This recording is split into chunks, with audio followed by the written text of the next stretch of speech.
Let's hear it for Jeff Durban.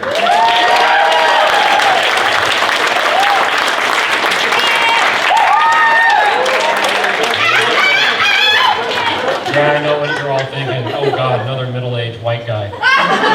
Zip it, I am middle-aged, okay? I'm gonna hold to that. Hey, my name's Jeff. And hey, I see you checking out my wardrobe here. I'm gonna tell you, the entire thing is from the exclusive Kirkland signature brand from Costco, including the underwear. Because nothing says good life choices and success like bulk underpants. And I grew up just down the road in the South Bay. Back then, pre-internet, pre-cell phones, we had orchards galore. And, you know, I really do. I miss those orchards. Now we have tech bros. And we have influencers. Those orchards, they were beautiful. We got great fruit from them. Tech bros and influencers, they just want to disrupt everything and monetize our data. Not a big fan.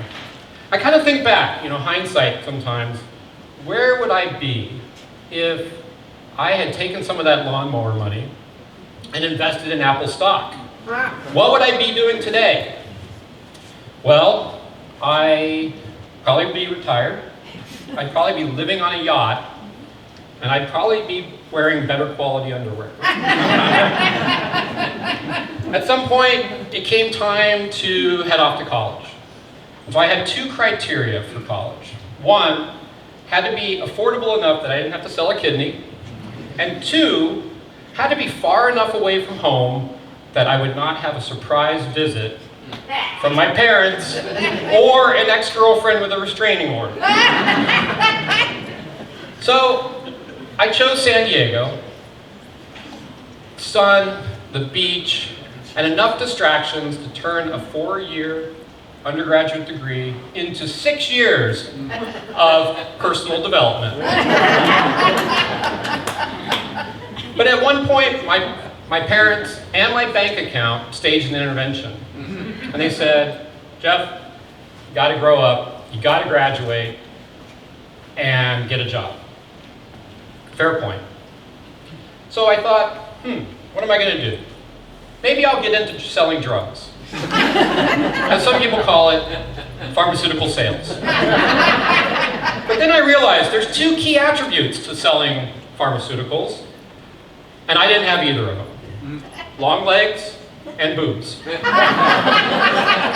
I kind of fell into an adjacent industry selling hospital capital equipment. It's the same career path, just a lot less coworkers named Brittany, and I didn't have to sell my soul and push boner pills to doctors. So the company that hired me, they offered me 4 different territories, sales territories. Kansas City, Little Rock, Tulsa, and Oklahoma City. So, being from California, the only thing I knew about those cities was when you're on a flight and you're heading somewhere, and the pilot says, "Look out the window." There's nothing there. You know, I did miss San Diego though. I think back, you know, nude sunbathing at Black's Beach. Any of you from San Diego, you'll know the reference. The girls from San Diego State with loose morals and even lower expectations. And the very real possibility that I would see the inside of a Mexican prison when we went and partied in Tijuana. But 2 weeks later, I loaded up a U-Haul and I did what I would call a reverse Beverly Hillbillies and moved to Kansas City. Older folks should get that one. So when I got out to Kansas City, the first thing I noticed was the diversity. Now when I say diverse, I mean the diverse colors of white. We had eggshell, we had chalk, snow, and mayonnaise.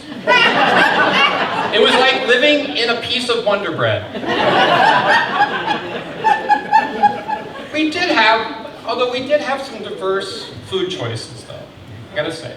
We had a Taco Bell, we had a P.F. Chang's, and before I left, we got our own Olive Garden. So Kansas City wasn't all bad, unless you were a vegetarian, which I was at the time. And I learned quickly not to advertise that fact. Because Kansas City treats vegetarians a lot like Florida treats pythons. Invasive species, open season. My first week there, my manager, he takes me to an authentic Kansas City barbecue joint. Now, I was in the process of transitioning to becoming an omnivore again.